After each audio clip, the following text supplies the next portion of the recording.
Tiene la palabra por el Grupo Parlamentario de Vox su portavoz. Con la venia, señor presidente. Estamos en octubre del año 2024. Solo en este mes se cumplirán los 88 años del asesinato de Zacarías García Villada, sacerdote, histórico, historiador, paleógrafo, asesinado en Madrid el día 1. De Rufino Blanco, pedagogo, filólogo, periodista, asesinado en Madrid el día 2. De Antonio Bruguel, magistrado de la Audiencia de Barcelona, asesinado en Montcada y Reixac el 23. De Manuel González Quevedo Monfort, ingeniero, asesinado en Madrid el 29 de octubre.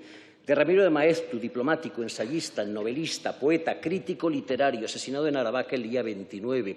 De Ramiro Ledesma Ramos, novelista, filósofo, matemático y político, asesinado ese mismo día en ese mismo lugar. Fue una noche muy productiva.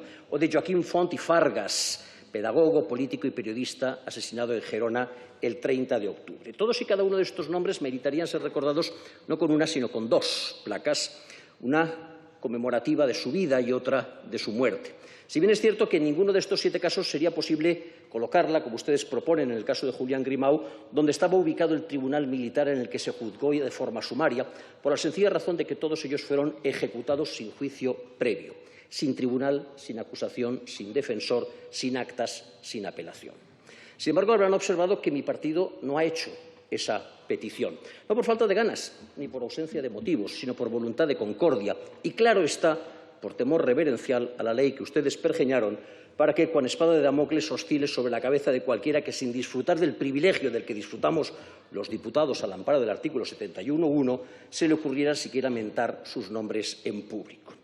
Y ya que hablamos de nombres, en su PNL se afirma que quienes sufrieron tratos inhumanos y degradantes en la antigua DGS fueron miles. Pero, curiosamente, los únicos nombres propios que se citan en su exposición de motivos, los de Julián Grimau, Tomasa Cuevas, Manolita del Arco, Juana Doña y Marcelino Camacho, resultan ser todos ellos militantes y hasta miembros del Comité Central, en el caso de Grimau, del Partido Comunista de España, del cual resulta ser secretario general el señor Santiago, firmante de la PNL, lo cual suscita la duda de si su propósito es honrar a las víctimas del franquismo o colgarse una medalla en detrimento de otras organizaciones antifranquistas o sencillamente contribuir al blanqueamiento de esta siniestra organización. En su exposición oral, el señor diputado de Sumar ha añadido otros nombres. Fantástico. También propone que pongamos una placa en homenaje a Manuel Blanco Chivite, que recibió una paliza, al parecer, en la Dirección General de Seguridad. Magnífico. Una placa para honrar al asesino de Lucio Rodríguez Martínez, el policía que el 14 de julio de 1975 asesinó Blanco Chivite. Una placa para honrar a los terroristas que asesinaron a nuestros policías. Y ya que hablamos de asesinatos, ¿qué oportunidad han perdido usted? ¿Qué grandísima oportunidad ha perdido usted para pedir que hubiese también otra placa en ese edificio para honrar a las víctimas del atentado terrorista del 13 de septiembre del 74? El atentado de la calle del Correo, el atentado de la cafetería Rolando, el segundo atentado más sangriento de la historia de ETA, el más sangriento de los que ETA perpetró en Madrid. Un atentado, por lo demás, cuyos autores materiales nunca llegaron a ser juzgados y que se beneficiaron de la amnistía concedida en 1977. Se ha pasado ya medio minuto, se lo vuelvo a recordar. Y entre cuyos cómplices se encontraban reconocidos militantes del Partido Comunista de España, que a la sazón proporcionaba sin sonrojo alguno cobertura logística a la banda terrorista ETA en la capital. Mi partido está con las víctimas y nunca con los verdugos, aunque cuando los verdugos se hacen las víctimas, señor mi Flores, partido está por desenmascarar a los verdugos. No tiene ya la palabra. Muchas gracias.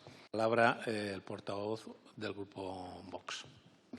Con la venia, señor presidente, antes de entrar en la cuestión, querría señalarle al señor diputado por La Rioja que miente cuando señala que en Náquera el 12 de octubre se alzó una bandera franquista. La bandera que se levantó en Náquera el 12 de octubre es esta, y lo sé porque yo estaba ahí, junto con la Guardia Civil, homenajeando a la Guardia Civil en el día de su patrona. Es esta la bandera que se levantó en Náquera este 12 de octubre. Yo estaba ahí, él no. Dicho lo cual, la posición de mi partido sobre el asunto que nos ocupa está enmarcada por nuestro absoluto respeto hacia todas las personas, nuestra decidida apuesta por el principio de igualdad y nuestra consideración de las preferencias sexuales de cada uno como una cuestión esencialmente privada. Quien les habla no es un varón heteronormativo, que lo es, sino un diputado del Congreso, que es lo que importa. La PNL que trae el Grupo Socialista, en cambio, se sustenta sobre dos afirmaciones que, lejos de contribuir a justificarla, que es lo que se supone que hacen las exposiciones de motivos, la invalidan casi por entero.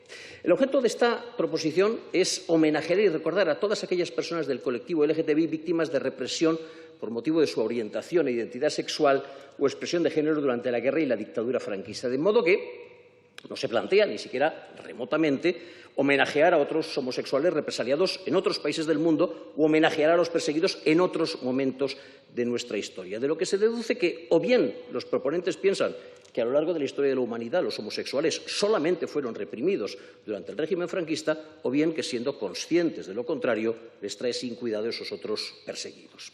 La primera opción resulta poco plausible, porque los proponentes de la PNL admiten que, aunque la homosexualidad ha existido en todas las culturas, la realidad es que, lejos de ser aceptada, cito textualmente, las personas LGTBI han sido y siguen siendo víctimas de acoso, tortura, detenciones arbitrarias e incluso asesinadas en algunas sociedades debido a cuestiones morales y religiosas.